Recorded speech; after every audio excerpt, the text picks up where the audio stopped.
Hello guys, welcome back to channel RSA gaming channel. So guys అందరూ చాలా బాగున్నారు అనుకుంటాను. సో గైస్ ఈరోజు మళ్ళీ మీకోసం అయితే మంచి ఇంట్రెస్టింగ్ వీడియో అయితే బ్యాక్ అయితే వచ్చాను. ఈ రోజు అయితే మనం చిరంజీవి సినిమా అయితే చూడడం జరిగింది. ఇదైతే మనకి థియేటర్లో అవైలబుల్గా లేదు, డైరెక్ట్ ఓటీటీ ప్లాట్ఫామ్ అయితే రిలీజ్ చేసింది.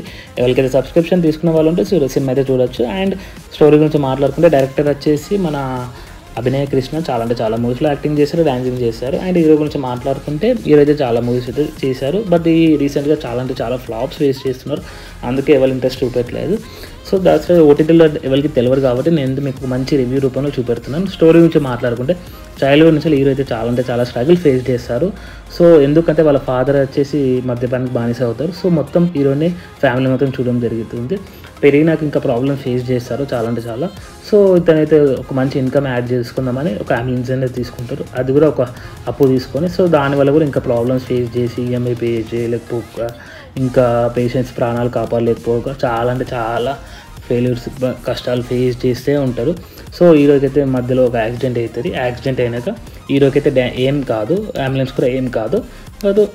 హీరోకి అయితే మంచి మైథాలజికల్ పవర్స్ అయితే వస్తాయి.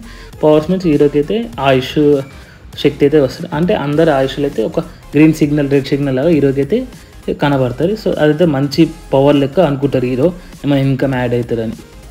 సో దాన్ని హీరో ఎట్లా యూజ్ చేసిండు, దాన్ని ఎట్లా మిస్యూజ్ చేసుకున్నారు, దాని తర్వాత తప్పును తెలుసుకొని దాన్ని ఎంత మంచిగా వాడదామని చూసిండు, ఎన్ని కష్టాలు ఫేస్ చేసిండు, దానివల్ల ఎన్ని నేర్చుకున్నారో దాన్ని అయితే డైరెక్టర్ అయితే మంచిగా చూపెట్టారు. ఈ స్టోరీ అయితే కొత్త స్టోరీయే, but execution and way of execution and direction అని బాగా తీయలేదు, ఇంకా బాగా తీయచ్చు. సో ఫస్ట్ మూవీ కాబట్టి సో డైరెక్టర్ అయితే ఇంకా ఇంప్రూవ్ అవుతారు, టైం పడుతుంది. ఒకటేసారి ఒకటే మూవీకి మనం జడ్జ్ చేయలేం. So good story, but direction and execution బాగాలే. సో ఇదైతే యావరేజ్ మూవీ అని చెప్తాను. మళ్ళీ అయితే చూడరు, ఫస్ట్ టైం అయితే చూడవచ్చు, అది కూడా ఓటీటీ ప్లాట్ఫామ్ అయితే చూడవచ్చు. ఎవరికైతే మూవీ మీద ఇంట్రెస్ట్ ఉంటే సో మీరైతే డైరెక్ట్ సబ్స్క్రిప్షన్ తీసుకొని మీరైతే ఓటీటీలో డైరెక్ట్ అయితే చూడొచ్చు. అండ్ ఇంకా మంచి మంచి మూవీ రివ్యూస్ కానీ మీకు కావాలంటే మీరు ఛానల్ సబ్స్క్రైబ్ చేసుకుంటే మీరైతే చూడొచ్చు. అండ్ ఇంకా లవ్ స్టోరీ అండ్ సాంగ్స్ గురించి మాట్లాడితే సాంగ్స్ అయితే ఏం లేవు. లవ్ స్టోరీ అయితే ఒక క్యూట్ లవ్ స్టోరీ, అంటే చిన్నగా ఉంటుంది, మరీ ఎక్కువ ఉంటుంది. ఎమోషనల్ కనెక్టివిటీ కానీ కొన్ని సస్పెన్స్ కానీ చాలా అంటే చాలా బాగుంటుంది. మీరైతే మూవీ చూడాలని కోరుకుంటున్నాను. ఎందుకంటే ఇంట్లో అందరు ఖాళీగా ఉన్న టైంలో ఏం టైం వేస్ట్ చేసుకోకుండా ఈ మూవీ చూస్తే మీకు కూడా కొంచెం టైం పాస్ అయిన అవుతారని నేను బెటర్ ఇస్తాను. ఇదైతే average film, only one time watchable అని చెప్తాను. ల్యాగ్ ఇష్యూస్ కానీ కొన్ని చాలా ల్యాగ్ ఇష్యూస్ ఉన్నాయి, అవి కూడా క్లియర్ చేసుకుంటే డైరెక్ట్ అయితే మంచి ఇంప్రూవ్ అవుతారు.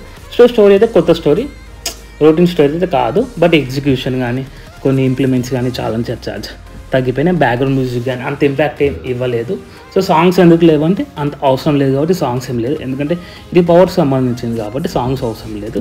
ఇంకా మీకు మంచి స్ట్రేంజర్ థింగ్స్ కానీ హాలీవుడ్లో స్పైడర్ మ్యాన్ కానీ మంచి మూవీస్ అయితే వస్తున్నాయి. సో దాని రివ్యూస్ కూడా నేను ఇస్తాను డైలీ. మీరు ఇంకా ఇట్లా అని ఎంకరేజ్ చేయాలనుకుంటే మన ఛానల్ సబ్స్క్రైబ్ చేసుకొని మీ ఫ్రెండ్స్కి షేర్ చేసి వీడియోస్కి లైక్ కొడితే నాకు కూడా కొంచెం మంచిగా ఉంటుంది, లైక్ ఇంట్రెస్ట్ అనేది ఉంటుంది. Daily videos పెట్టాలనుకుంటా. సో మనమైతే ఇంకా gaming content like live streams కానీ free fire gaming and PUBG game అన్నీ పెడతాము. సో మీరు డైలీ చూసి సరిపోతుంది, అంతే గైస్. మళ్ళీ ఇంట్రెస్టింగ్ వీడియోతో కలుసుకుందాం. బాయ్.